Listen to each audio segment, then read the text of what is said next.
I have a bulletproof resume showing my defense of Israel, both on campus, on social media, to great, let's just say mockery and scorn at times because I believe it, right? I believe in the scriptural land rights given to Israel. I believe in fulfillment of prophecy. And again, I'm not a theologian, but I'm a Christian. My life was changed in Israel.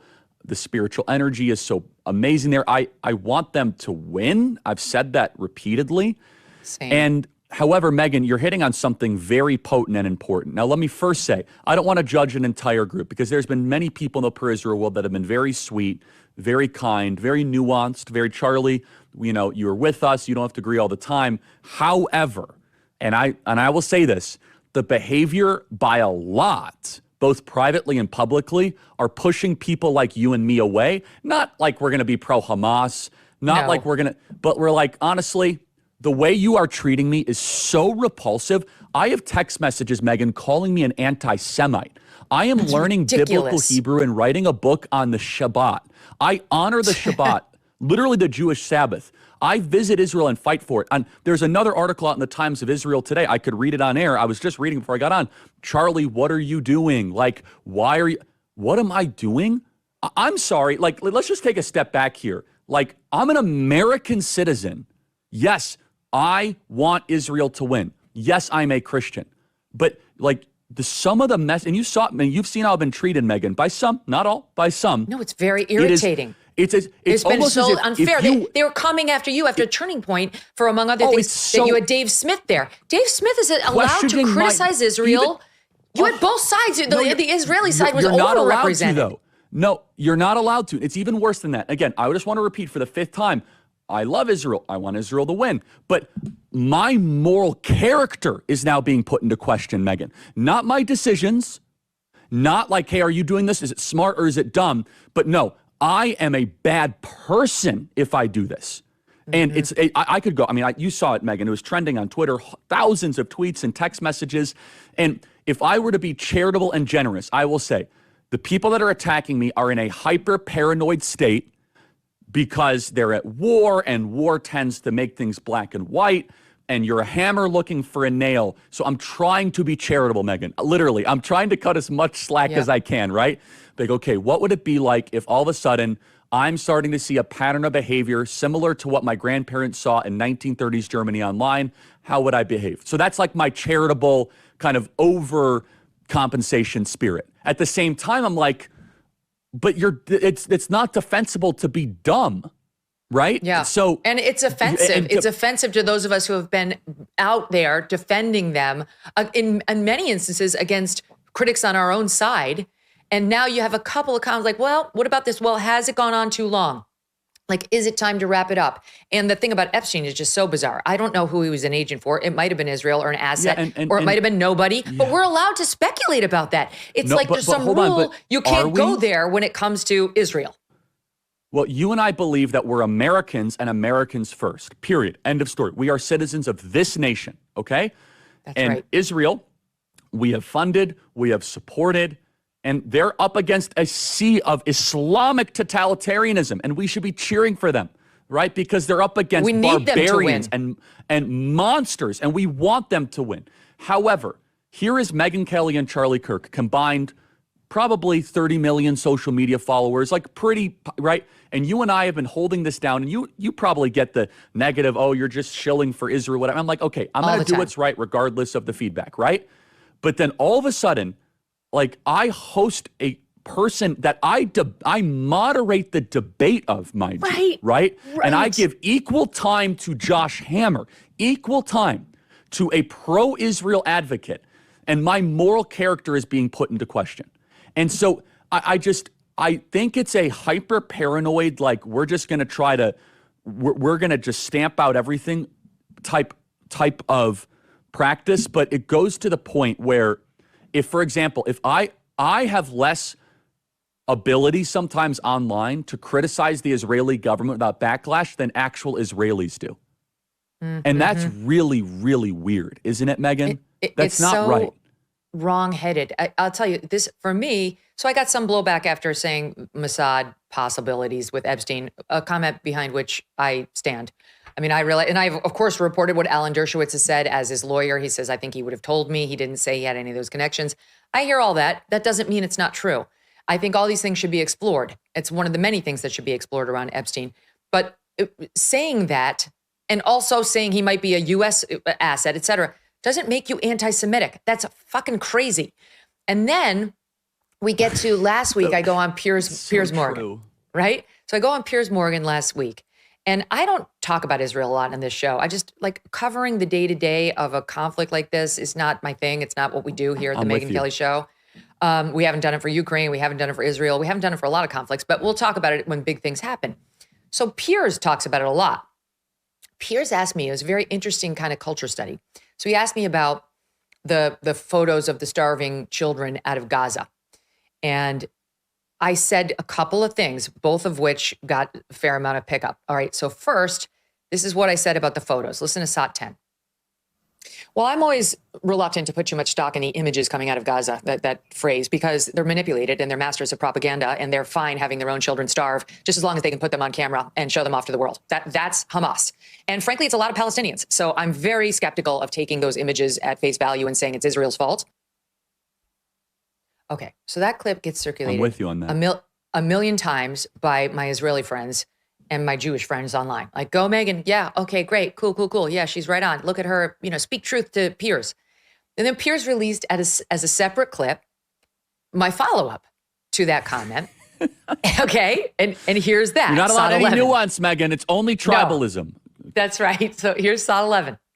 Israel, whether it realizes it or not, has made itself the villain of the world in letting this thing go on so long. They have lost support amongst their dearest friends. And even the entire Democrat Party here in the United States has turned against them, and they're losing Republicans by the day here in America, which is their most important ally. So whether the fight continues to be just or not is almost irrelevant. As Trump said when he was running this time last year, not yet elected, time to wrap it up. And that's how I feel, too. And I've given Israel a long berth. I fully understand, as an American who was attacked on 9/11, my country was that, when you attack the United States and you kill thousands of our citizens, and Israel was in this position on 10/7, it's fine to respond, and it doesn't have to be proportionate. Whoever said it has to be proportionate. But what Israel's doing now is losing its standing with the rest of the world. It's starting to lose, too, even with its closest friends, its moral reputation, its moral high ground. And as Trump said a year ago, time to wrap it up. Cue well said.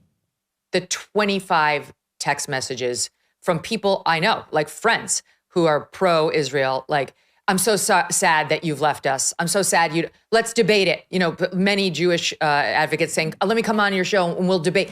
There's nothing to debate. I'm on Israel's side. Just stop. Me observing I totally agree. that you're losing the propaganda war and that this has gone on for about 2 years now. And look, I pulled the stats, support for Israel's military action in Gaza by party ID. GOP in June of 2024, 76%. Now 71, so they lost 5%.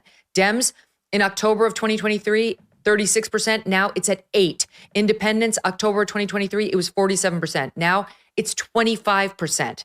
You go under 35, you have almost zero support across the United States, your closest ally.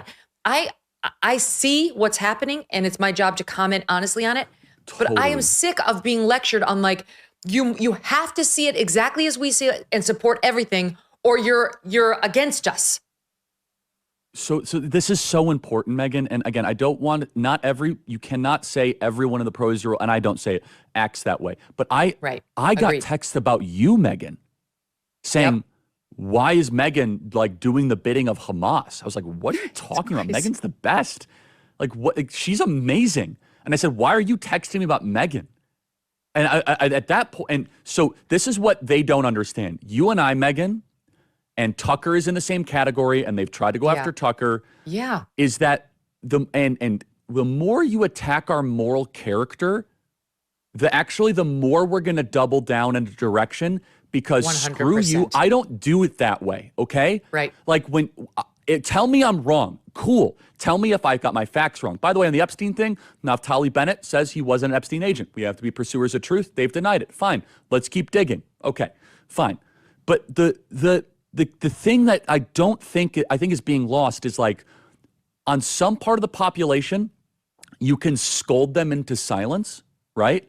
But if I have any deviation of a purity test, any deviation whatsoever, such as hosting a focus group, right, Megan, with a bunch of our students that went viral, having Dave Smith or Tucker at my event, it is all of a sudden, oh, Charlie is he's no longer with us and all that. I said, wait a second, what do you mean? What does with us mean exactly, right? I'm an American, okay?